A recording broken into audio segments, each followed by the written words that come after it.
Good morning from Disturbia at 9 o'clock real time on the 14th of July. This sky was clear overnight. It started clearing yesterday afternoon. It's like what was left in the sky just dropped out of sight, vanished into nowhere. That is what actually the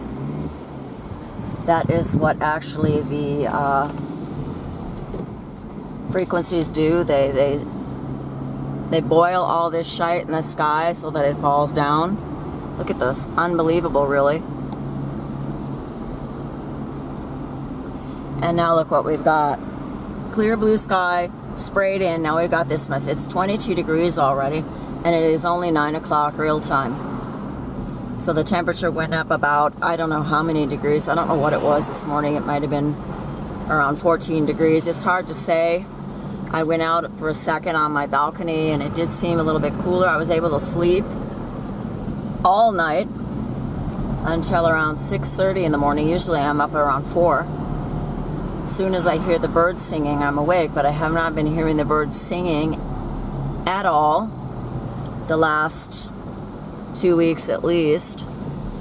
Just look at this. It looks like there's some kind of looks almost like a whirlpool happening up here.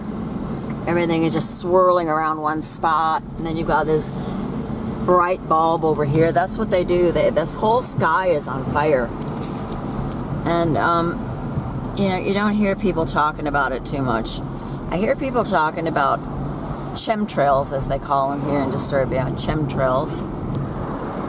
But they don't know that much about it. They don't understand that they drive the temperatures. They don't understand that they decrease oxygen. You can just see these swirls up here like whirlpools. Like I said, you have to ask yourself, are they swirling up the air and then putting down gas? That's what it really feels like.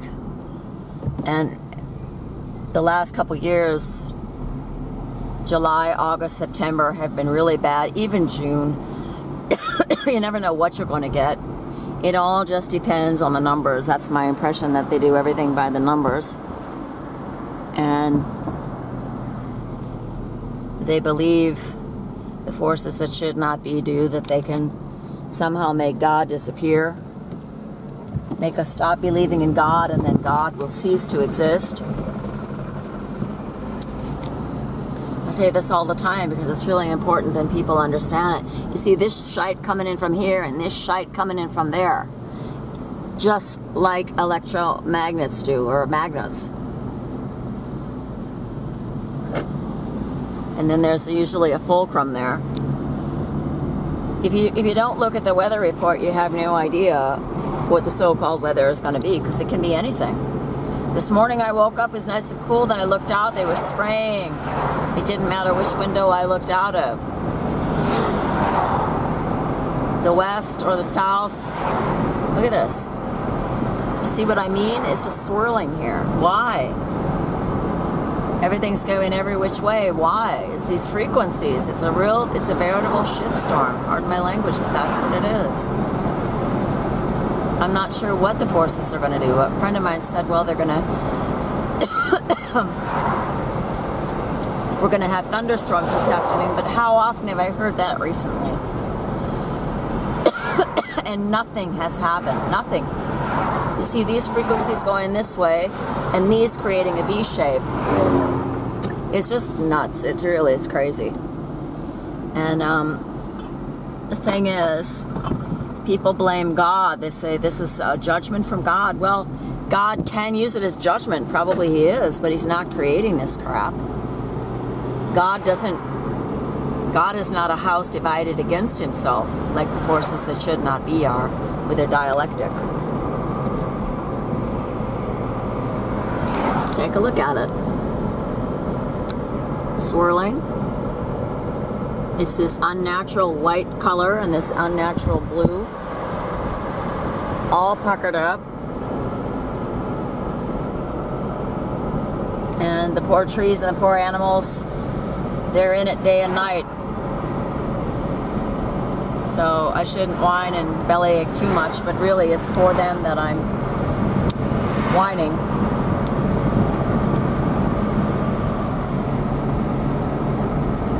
And you really just can't do anything about it, to be honest. But the forces that should not be are looking to eradicate animals. They're looking to eradicate mankind, whom they call an animal, which is Gnosticism. The belief that we're all a bunch of monkeys and that we're going to evolve. When Satan comes and makes us all take his mark, I'm not going to take it. I may not even live that long. Who knows? We don't know from one day to the next what's going to happen. From 1 minute to the next, really. We all live on faith, including these atheists who say that they don't believe. Belief is weak. It's knowledge. What sort of knowledge would that be? Well, it's the knowledge of the tree of good and evil, which is, of course, occult knowledge, which is trying to find the keys to deconstruct creation. That's what they want to do. And you see, Satan has talked his minions into believing that once they deconstruct creation and get rid of the demiurge, who they call God, who is a lesser God than Satan, who is the great architect, then they can do whatever they want. But I mean, if this were possible, it just doesn't make any sense. You see, there's so many people there that think they're so smart, and yet they have no common sense. They're not rational. They're not logical. They're just greedy. They're greedy and they're lustful, and they want to do the lust of their heart without judgment. That's what it's all about. And Satan has talked them into thinking that this is possible once they eradicate God. And yet they don't realize that once they've eradicated God, they don't exist either. And eradicating God just cannot. See how these white spots are growing? It's like a lung filling up with air and then spewing it all out as something else. I have no idea what we're breathing in day and night. But anyway, Gnosticism is a lie, but it rules the world. Governments are Gnostic, churches are Gnostic. It's all about what I want when I want it, doing the will of Satan. But just take a look at this sky. It's just too much. I don't know, but I feel like I'm the only one for miles that really even sees it. I don't know if you can see this blue debris falling down in the background.